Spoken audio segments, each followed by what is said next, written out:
Hey everybody, welcome back to Investing with Wesley. Today's episode, I want to talk about municipal bonds, the pros, the cons, and different things that you need to think about when you're thinking about municipal bonds. So with that being said, let's get into it. Okay, so for starters, let me explain to you what a municipal bond is because they're very different from regular bonds. A regular bond is something like the federal government or a corporation that wants to spend a lot of money, so they issue a bond. You basically buy that debt from them and they pay you interest over time, and then when that bond matures, they give you whatever dollar amount you gave them back. So you get your original investment plus some interest, and that is, in short, what a regular bond is. A municipal bond is basically the exact same thing, except there is one very key difference. A municipal bond usually comes at the state or local government level to fund certain projects like building a school or repaving the roads. Now, as far as how the bond works the exact same way. But the difference is the income you receive from a municipal bond is completely tax-free at the federal level. And if you're a resident of the same state that you bought the municipal bond in, then at the state level, it's usually tax-free as well. So at the state and federal level, a municipal bond can be completely tax-free. Okay, so now that you know what a municipal bond is and how it's tax benefit, let's talk about how someone's going to sell you into this municipal bond. More often than not, this is going to come from an agent that works for a broker-dealer, someone that sells security products. And also, more often than not, this isn't going to be just one municipal bond. This is going to be a municipal bond fund that's usually in a mutual fund. Now, obviously, if you're watching my channel, you're either highly financially educated or trying to learn more, and either way, you should know that mutual funds equal extremely high fees. So you're already going to be put off by this salesman trying to sell you a product that has extremely high fees. And they're going to word it in a way that's basically half truthful. They're going to tell you the truth that a municipal bond is going to be giving you tax-free income, especially if this fund is also located in your resident state. But the reason I say that that's also a half-truth is because you have to realize something, that the amount of income the mutual fund is going to be receiving through these municipal bond funds is not the same amount of income that you're also going to be receiving. I've seen some mutual funds invest solely in municipal bonds, and these municipal bonds giving anywhere from 3 or 4% yield on their investments. But that same mutual fund is only issuing a 0.5% annual dividend, and they're giving out in monthly installments. So sure,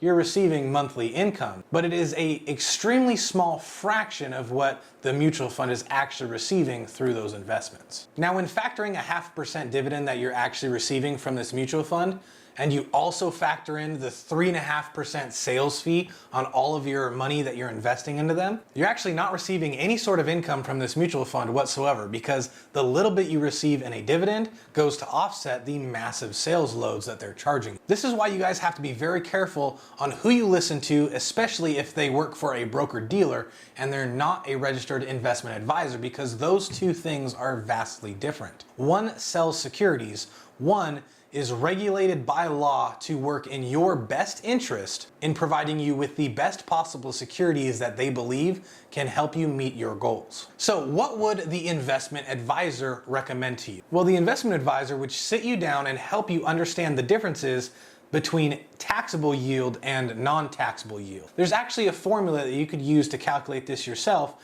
to determine what a taxable yield you would need to get in order to compare to a non-taxable yield. Now, that formula is you take the yield you're receiving and divide that by 1 minus whatever tax bracket percentage you're in. So as an example, let's say we bought into the actual municipal bond itself and not this mutual fund. Let's say we bought into this muni bond and it was giving us a 4% yield. 4% divided by 1 minus the average tax bracket of 22% would mean that to earn the same amount of yield in a taxable investment, one would have to get 5.13% yield. So in a muni, we can get 4% yield. But if we wanted to get the same amount of money in return as this non-taxable account, we would have to go to a corporate bond that is willing to pay us 5.13% yield in order just to compete apples to apples. And obviously, the lower your tax bracket is, the easier it is to get things that are closer together. Let me give you another example. Let's assume you're in the largest tax bracket. A 4% tax-free yield divided by 1 minus 37%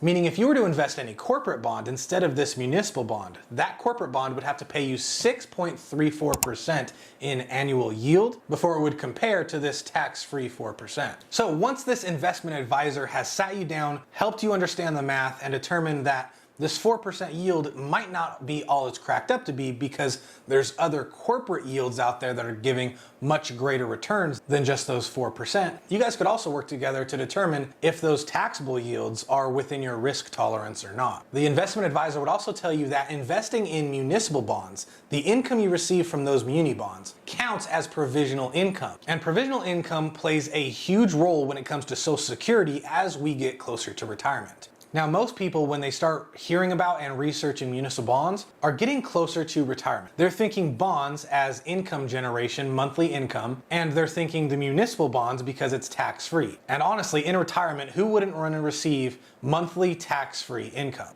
But that's why I brought up that first thing that you should watch out for, that provisional income. If you make too much provisional income, then 87% of your Social Security check could possibly be taxed. So sure, you're not paying tax over here, but you will be paying tax over here. It doesn't really make a lot of sense. Like I already mentioned, municipal bonds aren't always tax-free at every level. They're always going to be tax-free at the federal level, but only if you live in the state that that municipal bond was produced in is it tax exempt at the state level as well. Another thing the investment advisor would caution you on is that municipal bonds actually have inferior yields when compared with corporate bonds. Now, we've already gone over the formula on how to compare a non-taxable and taxable different bond, but let's just go back to those examples I told you about. One of the best municipal bonds out there that I've found pays 4% yield. If you're in the absolute max tax bracket, that means you have to get 6% or better just to break even with what the tax-free bond is giving you. But when average corporate bonds are anywhere from 7 or 8%, not only are you matching what the tax-free bond is, but even accounting for the taxes that you're gonna have to pay on this corporate bond, you'll get even more yield going the corporate route at an 8% than you will tax-free at a 4%. So the yield on a municipal bond is usually inferior when compared to corporate bonds. Also, the investment advisor is going to help you understand the different risks you're taking when retiring and using a bond as your source of income. As an example, did you know that municipal bonds have callable features? Meaning if interest rates drop really quickly, as we see happen with the Federal Reserve sometimes, then the debt instrument that you bought, that municipal bond, can be called due. They'll immediately give you your original investment amount back and reissue the bond at the newer, lower interest rate to save that local government some money. Now, if you're the local government, cool, you saved yourself some money.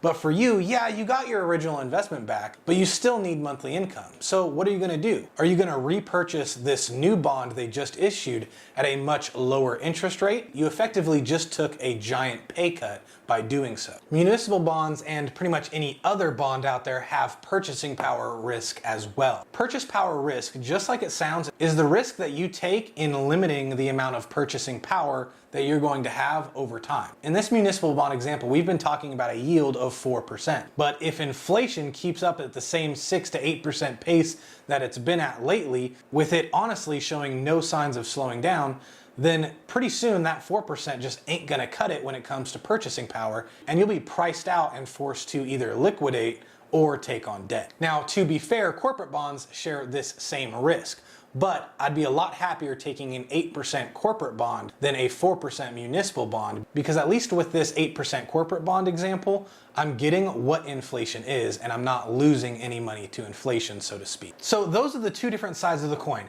There is the salesman mutual fund seller who's gonna sell you on the fact that it's tax-free income regardless of the amount of fees you're going to have to pay. Then there is the investment advisor who's going to tell you the differences between taxable and non-taxable bonds and help you pick the best option for you. But what if you are just extremely against paying taxes as a whole? There is still plenty of ways to pay $0 in taxes on your investments without having to suffer diminishing returns on these municipal bonds. For debt investing, you could choose a corporate bond, or if you wanted to go a little bit more risk and go back into the equities, then you could just do the S&P 500 index as a whole and still use some of these strategies I'm about to mention to limit your tax liability basically to zero. The first one is to invest all these things in a Roth IRA. That's the simplest and easiest. If we're already talking about you being close to retirement and that's why you're thinking of monthly income, then you could put all of this into a Roth IRA,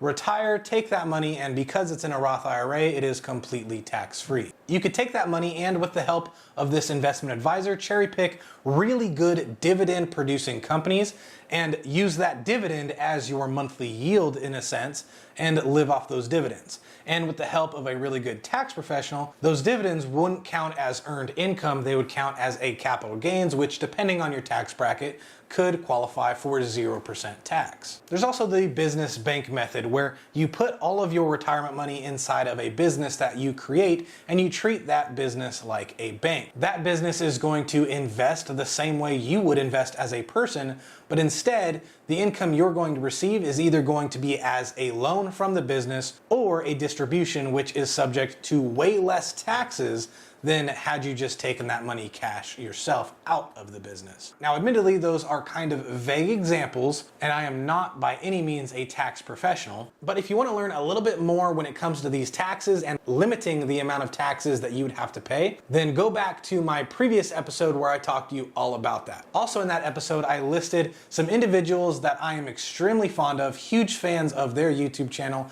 and their business, and I would highly encourage you to, if not just watch my video, search them on YouTube and learn more yourself. I hope you got value in this video. If you did, please remember to like and subscribe as it really helps this channel get out there. I have a dedicated Facebook and Instagram accounts, so if you ever had any questions, comments, or just wanted something addressed, feel free to reach me there. Either way though, the choice is yours, and I'll see you in the next episode.